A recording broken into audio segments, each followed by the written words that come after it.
नमस्कार. मी पुष्पा गांगर्डे. आई तुमच्या संवादाची सोबती या यूट्यूब चॅनलमध्ये तुमचं सहर्ष स्वागत करत आहे. या मागच्या व्हिडिओमध्ये मी तुम्हाला सांगितल्याप्रमाणे आई आणि बाळ यांच्या दोघांचा संवाद कसा असावा याविषयी तुम्हाला थोडंसं माहिती दिली होती. आता ते बाळ ते कर्णबधिर असो किंवा नॉर्मल असो, तरीही आपण त्या बाळाबरोबर त्याच प्रकारचं संभाषण करायचं आहे. यामध्ये फरक फक्त एवढाच आहे की जर कर्णबधिर बाळ असेल तर मात्र त्याला थोडं जास्त वेळा बोलावे लागेल, की जेणेकरून त्याचं लक्ष आपल्याकडं असलं पाहिजे आणि आपण काय बोलतोय हे त्याने ऐकलं पाहिजे. त्याचप्रमाणे जर नॉर्मल बाळ असेल तर याच प्रकारचं संभाषण करायचं, पण तो किती वेळाने ऐकतोय, लगेच ऐकत असेल तर तेच वाक्य आपल्याला जास्त वेळा बोलायची गरज पडत नाही. परंतु जर त्याचं लक्ष नसेल तर नॉर्मल बाळाला पण आपल्याला तेच वाक्य जास्त वेळा वापरावी लागतात. अशाच पद्धतीने एका आईला आपण मार्गदर्शन केल्यानंतर ती कर्णबधिर बाळ आहे, ते अजिबात बोलत नव्हतं, त्याला 99% डेसिबल प्रॉब्लेम आहे.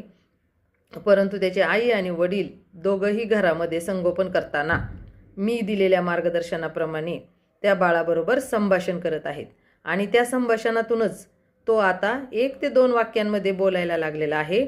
आणि ते आपल्याला मी त्यांच्या स्वतःचे व्हिडिओ दाखवत आहेत, घरी बनवलेले त्यांनी.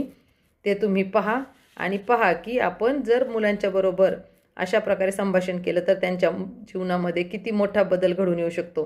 कर्णबधिर मुलं ही पूर्णपणे कसल्याही एकही शब्द बोलत नसताना जर फक्त आईवडिलांनीच संभाषण केलं तर ते चांगल्या प्रतीचं बोलू शकतात. याचंच उदाहरण हे बाळ आणि त्याचे पालक आहेत. आणि तुम्हाला या प्रकारचं वेगवेगळं मार्गदर्शन पाहिजे असेल तर तुम्ही आई तुमच्या संवादाची सोबती या चॅनलला सबस्क्राईब करा, लाईक करा, शेअर करा आणि पुढील या पालकांचा व्हिडिओ यापुढे मी देत आहे ते तुम्ही पहा. धन्यवाद. नीट म्हणायचा. आधी दूध, थांब, ऐक माझं आधी. आधी दूध प्यायचं, मग कार्टून बघायचं. हा म्हण. आधी दूध प्यायचं, प्यायचं. आधी दूध प्यायचं, आधी दूध प्यायचं, मग कार्टून बघायचं.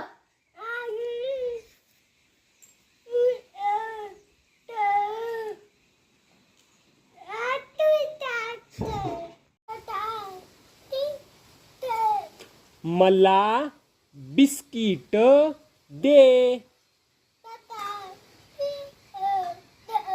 बिस्किट, बिस्किट दे. म्हण आता, मला बिस्किट दे.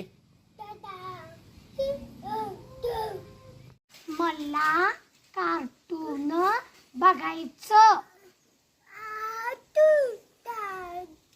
नीट सांग तोंडाने. मला कार्टून बघायचं.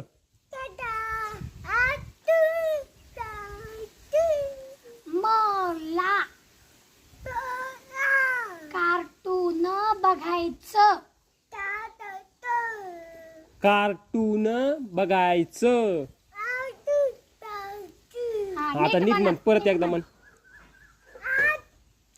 मला कार्टून बघायचं.